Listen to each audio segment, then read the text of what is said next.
Mr. President, ladies and gentlemen, I didn't intend to come here this year. My country is at war, fighting for its life. But after I heard the lies and slanders leveled at my country by many of the speakers at this podium, I decided to come here and set the record straight.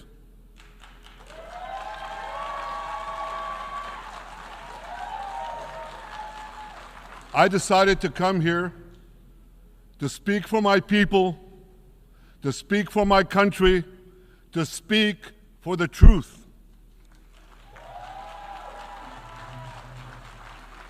And here's the truth. Israel seeks peace. Israel yearns for peace.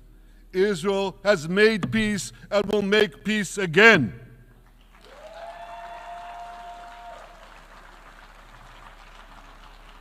Yet we face savage enemies who seek our annihilation, and we must defend ourselves against these savage murderers. Our enemies seek not only to destroy us, they seek to destroy our common civilization and return all of us to a dark age of tyranny and terror. When I spoke here last year, I said we faced the same timeless choice that Moses put before the people of Israel thousands of years ago. As we were about to enter the Promised Land, Moses told us that our actions will determine whether we bequeath to future generations a blessing or a curse. And that is the choice we face today. The curse of Iran's unremitting aggression, or the blessing of a historic reconciliation between Arab and Jew. In the days that followed that speech, the blessing I spoke of came into sharper focus. A normalization deal between Saudi Arabia and Israel seemed closer than ever. But then came the curse of October 7th. Thousands of Iranian-backed Hamas terrorists from Gaza burst into Israel in pickup trucks, on motorcycles, and they committed unimaginable atrocities. They savagely murdered 1,200 people. They raped and mutilated women. They beheaded men. They burned babies alive. They burnt entire families alive, babies, children, parents, grandparents, in scenes reminiscent of the Nazi Holocaust. Hamas kidnapped 251 people from dozens of different countries, dragging them into the dungeons of Gaza. Israel has brought home 154 of these hostages, including 117 who returned alive. I want to assure you, we will not rest until the remaining hostages are brought home too. And some of their family members are here with us today. I ask you to stand up.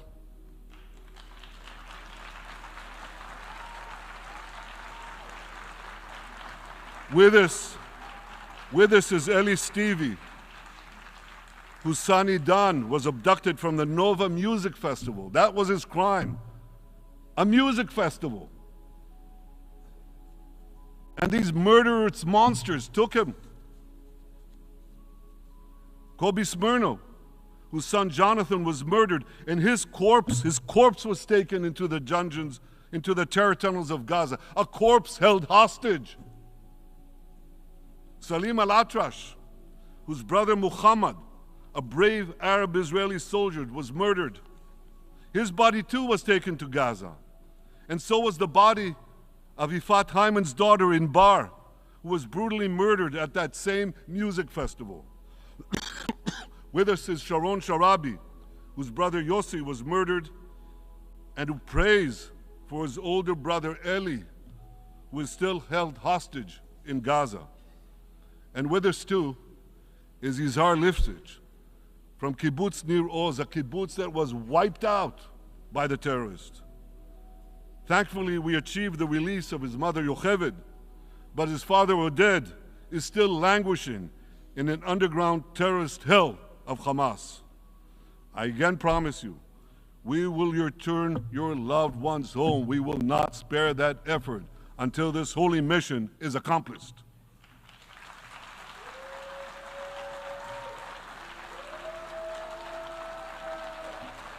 Ladies and gentlemen,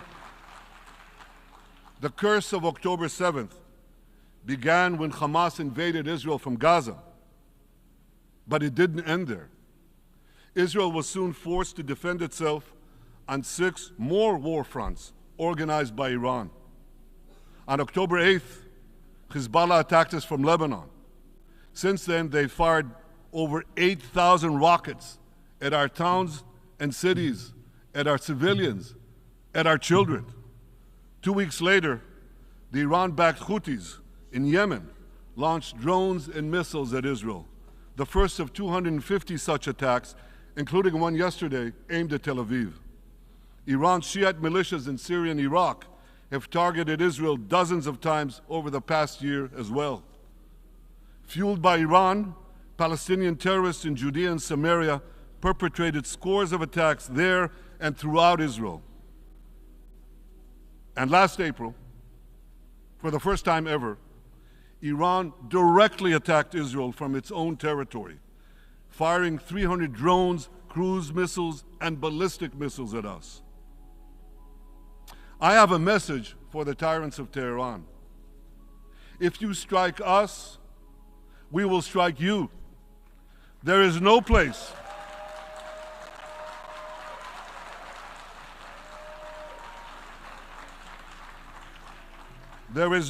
in Iran that the long arm of Israel cannot reach. And that's true of the entire Middle East. Far from being lambs led to the slaughter, Israel's soldiers have fought back with incredible courage and with heroic sacrifice. And I have another message for this assembly and for the world outside this hall. We are winning.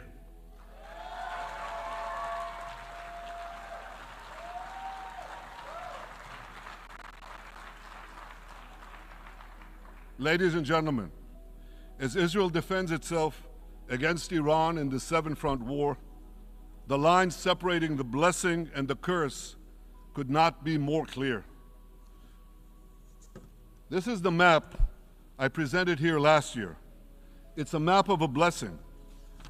It shows Israel and its Arab partners forming a land bridge connecting Asia and Europe between the Indian Ocean and the Mediterranean Sea. Across this bridge, we will lay rail lines, energy pipelines, fiber optic cables, and this will serve the betterment of 2 billion people. Now look at this second map. It's a map. Look at the second map. It's a map of a curse. It's a map of an arc of terror that Iran has created and imposed from the Indian Ocean to the Mediterranean. Iran's malignant arc has shut down international waterways. It cuts off trade. It destroys millions, destroys nations from within, and inflicts misery on millions. On the one hand, a bright blessing, a future of hope. On the other hand, a dark future of despair. And if you think this dark map is only a curse for Israel, if you think that, then you should think again. Because Iran's aggression, if it's not checked, will endanger every single country in the Middle East and many, many countries in the rest of the world. Because Iran seeks to impose its radicalism well beyond the Middle East. That's why it funds terror networks on 5 continents. That's why it builds ballistic missiles for nuclear warheads to threaten the entire world. For too long, the world has appeased Iran. It turns a blind eye to its internal repression. It turns a blind eye to its external aggression. Well, that appeasement must end. And that appeasement must end now.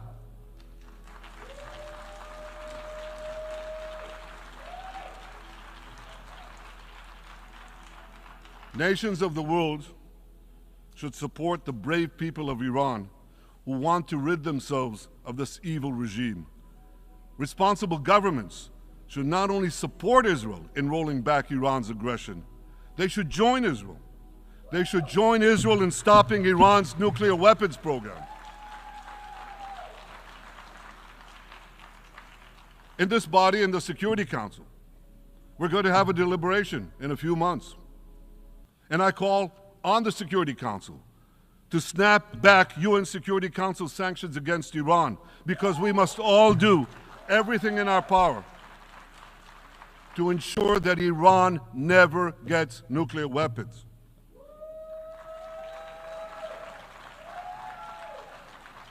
For decades, I've been warning the world against Iran's nuclear program.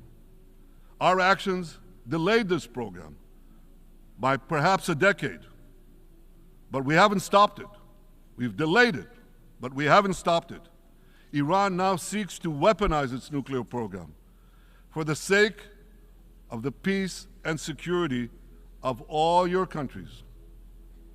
For the sake of the peace and security of the entire world, we must not let that happen. And I assure you, Israel will do everything in its power to make sure it doesn't happen.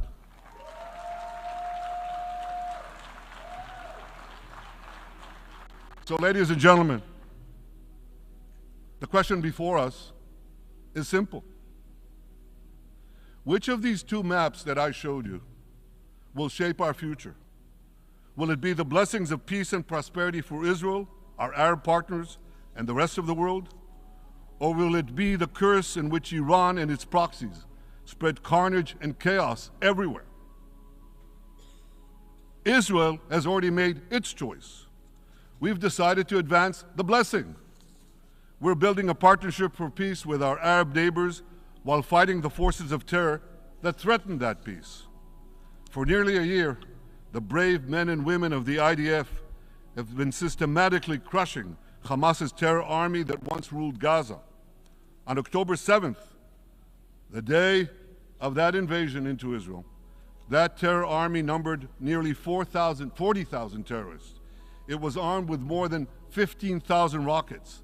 It had 350 miles of terror tunnels, an underground network bigger than the New York subway system, which they used to wreak havoc above and below ground. A year later, the IDF has killed or captured more than half of these terrorists, destroyed over 90% of their rocket arsenal, and eliminated the key segments of their terror tunnel network. In major military operations,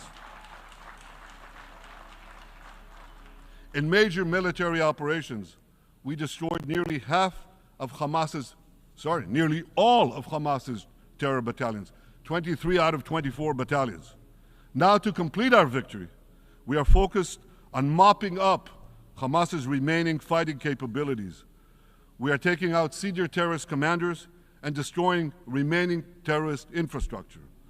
But all the while, and I'll say this one more time, we remain focused on our sacred mission, bringing our hostages home, and we will not stop until that mission is complete. Now, ladies and gentlemen, even with Hamas's greatly diminished military capability, the terrorists still exercise some governing power in Gaza by stealing the food that we enable aid agencies to bring into Gaza. Hamas steals the food, and then they hike the prices. They feed their bellies, and then they fill their coffers with money that they extort from their own people. They sell the stolen food at exorbitant prices. And that's how they stay in power. Well, this too has to end, and we're working to bring it to an end.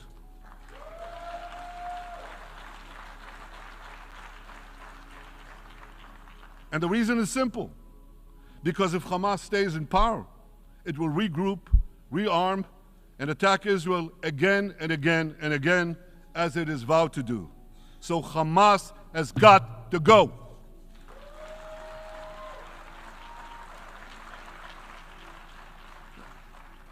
Just imagine For those who say, well, Hamas has to stay, it has to be part of a post-war Gaza, imagine in a post-war situation in World War II, imagine allowing the defeated Nazis in 1945 to rebuild Germany. It's inconceivable. It's ridiculous. It didn't happen then. It's not going to happen now.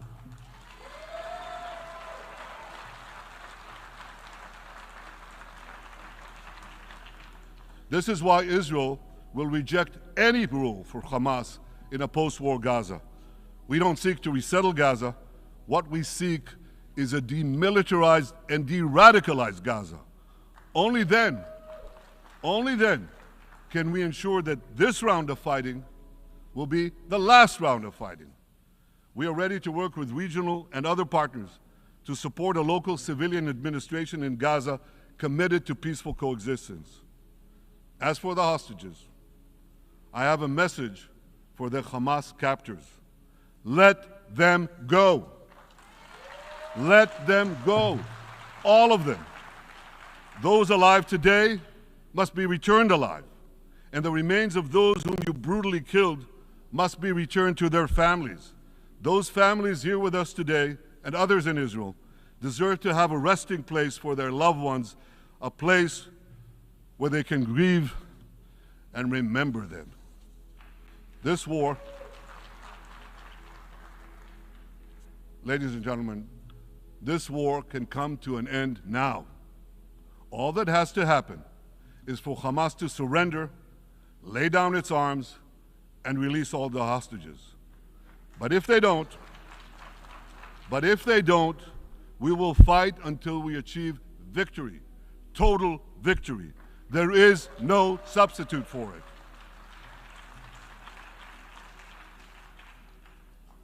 Israel must also defeat Hezbollah in Lebanon. Hezbollah is the quintessential terror organization in the world today. It has tentacles that span in all continents. It has murdered more Americans and more Frenchmen than any group except bin Laden. It's murdered the citizens of many countries represented in this room. And it has attacked Israel viciously over the last 20 years. In the last year, completely unprovoked. A day after the Hamas massacre, on October 7th, Hezbollah began attacks against Israel, which forced more than 60,000 Israelis on our northern border to leave their homes, becoming refugees in their own land. Hezbollah turned vibrant towns in the north of Israel into ghost towns.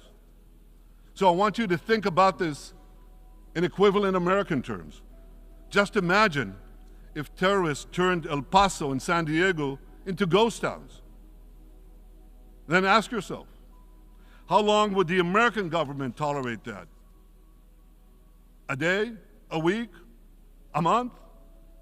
I doubt they tolerate it even for a single day. Yet Israel has been tolerating this intolerable situation for nearly a year. Well, I've come here today to say, enough is enough.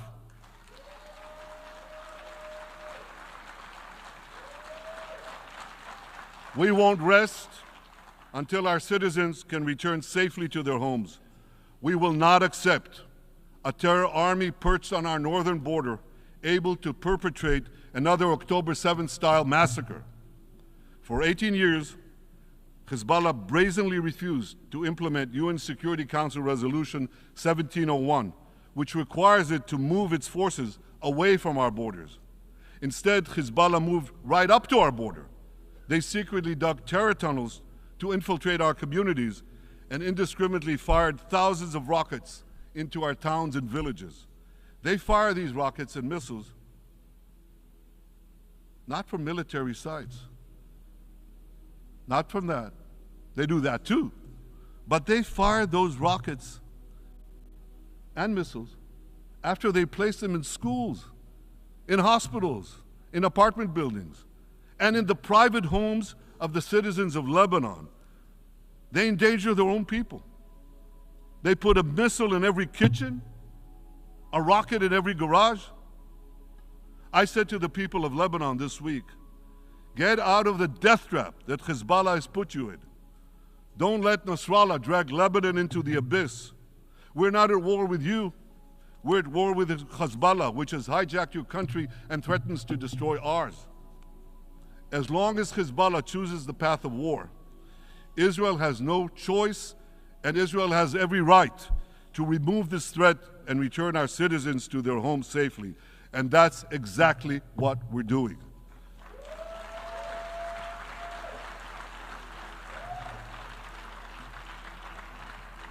Just this week, the IDF destroyed large percentages of Hezbollah's rockets, which it built with Iran's funding for 3 decades. We took out senior military commanders who not only shed Israeli blood, but American and French blood as well. And then we took out their replacements, and then the replacements of their replacements.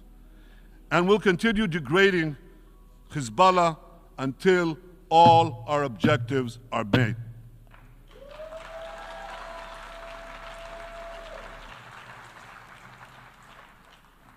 Ladies and gentlemen, we're committed to removing the curse of terrorism that threatens all civilized societies. But to truly realize the blessing of a new Middle East, we must continue the path we paved with the Abraham Accords 4 years ago.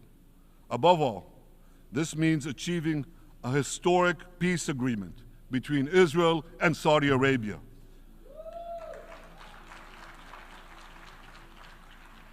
And having seen the blessings that we've already brought with the Abraham Accords, the millions of Israelis who've already flown back and forth across the Arabian Peninsula, over the skies of Saudi Arabia, to the Gulf countries, the trade, the tourism, the joint ventures, the peace, I say to you, what blessings such a peace with Saudi Arabia would bring.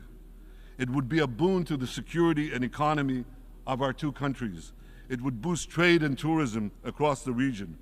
It would help transform the Middle East into a global juggernaut.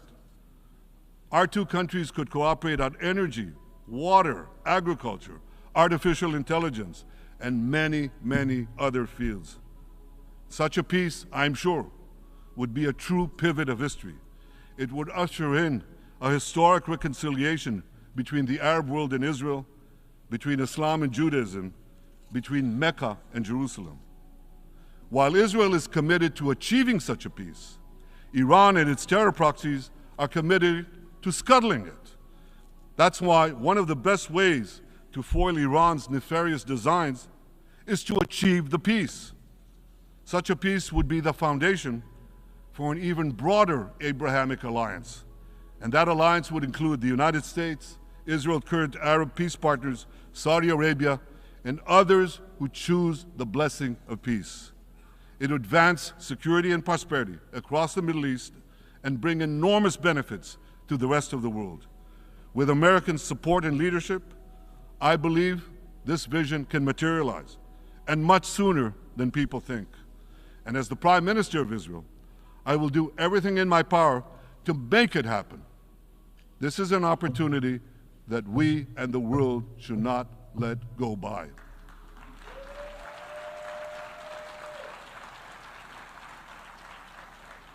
Ladies and gentlemen, Israel has made its choice.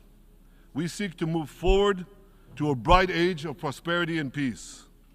Iran and its proxies have also made their choice.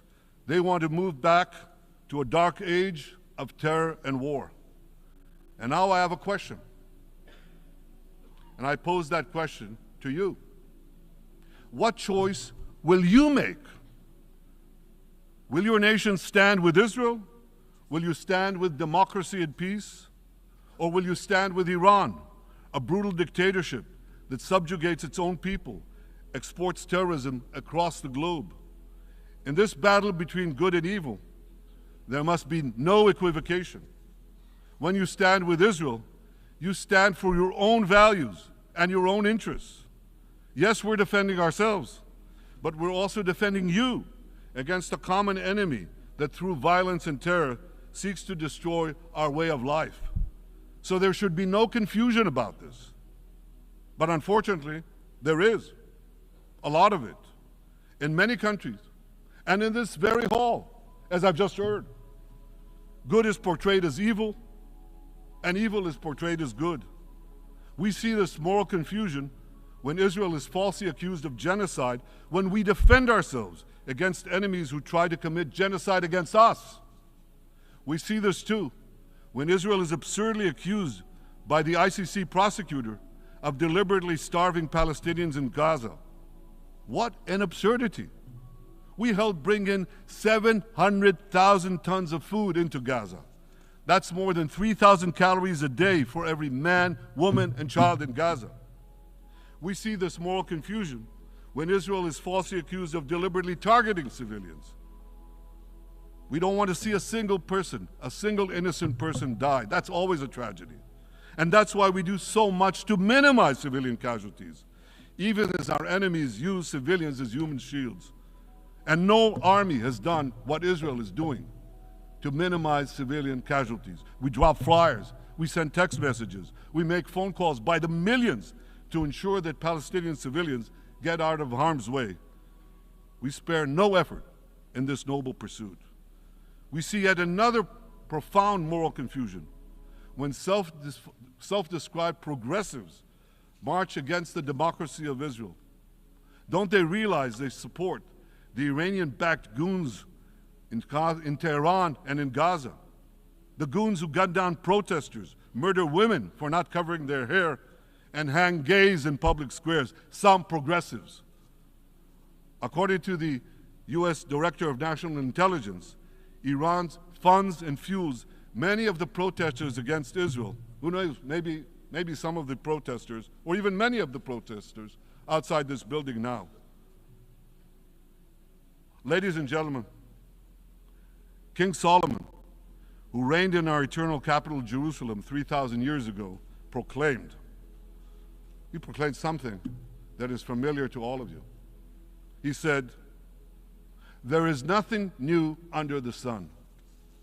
Well, in an age of space travel, quantum physics, and artificial intelligence, some would argue that's a debatable statement. But one thing is undeniable. There is definitely nothing new at the United Nations.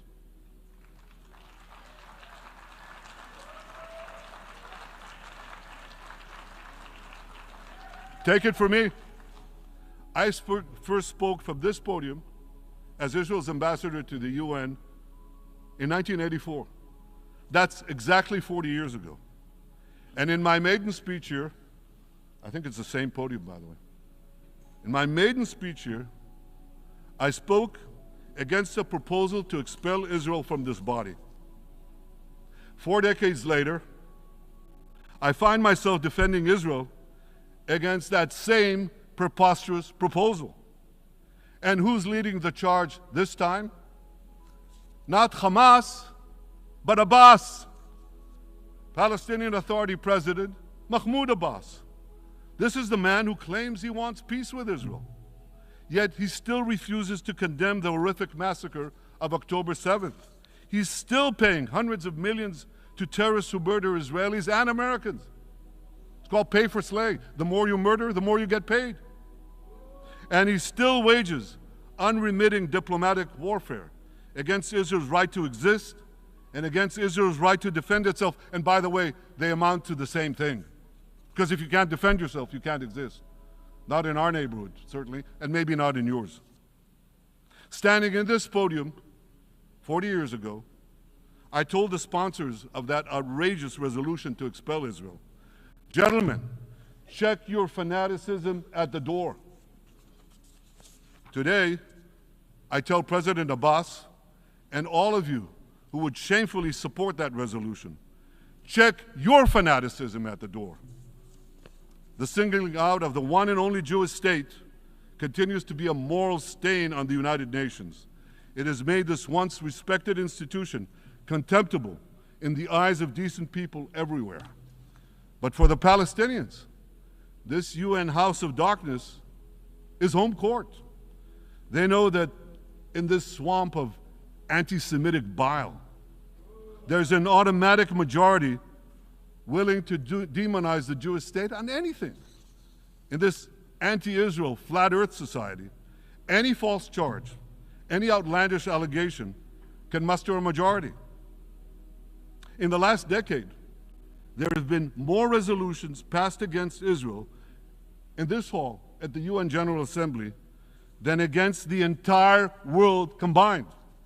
Actually, more than twice as many. Since 2014, this body condemned Israel 174 times. It condemned all the other countries in the world 73 times. That's more than 100 extra condemnations for the Jewish state. What hypocrisy, what a double standard, what a joke. So the UN's hostility.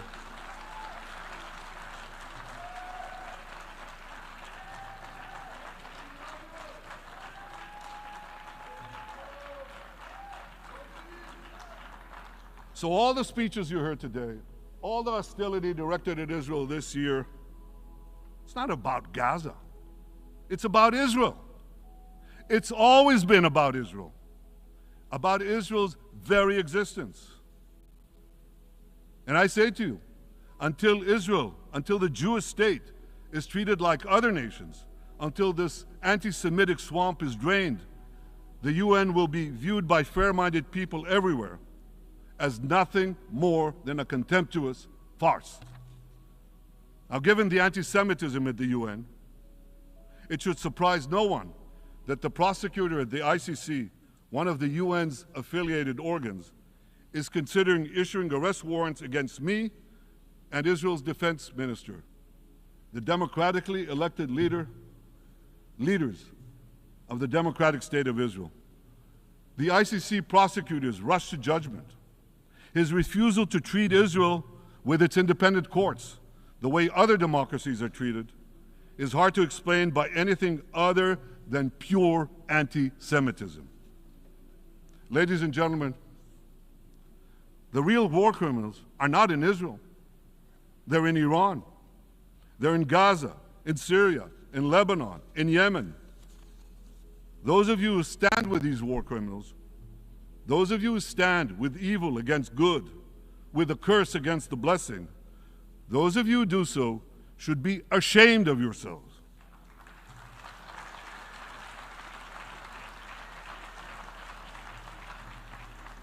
But I have a message for you. Israel will win this battle. We'll win this battle because we don't have a choice. After generations in which our people were slaughtered, remorselessly butchered, and no one raised a finger in our defense, we now have a state. We now have a brave army, an army of incomparable courage, and we are defending ourselves. As the book of Samuel says in the Bible, Netzach Yisrael lo yishaker. The eternity of Israel will not falter.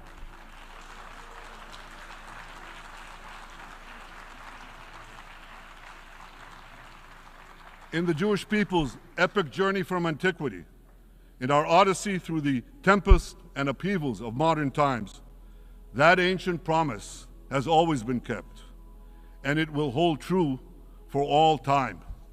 To borrow a great poet's phrase, Israel will not go gently into that good night. We will never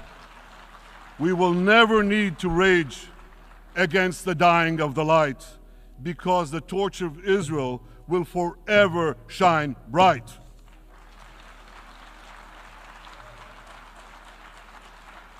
To the people of Israel and to the soldiers of Israel, I say, be strong and of good courage. חזקו ואמצו ואל תיראו מפניהם, כי אדוני אלוהיך הוא ההולך עמך, לא ירפך ולא יעזבך. Am Yisrael Chai, the people of Israel live, now, tomorrow, forever. Thank you.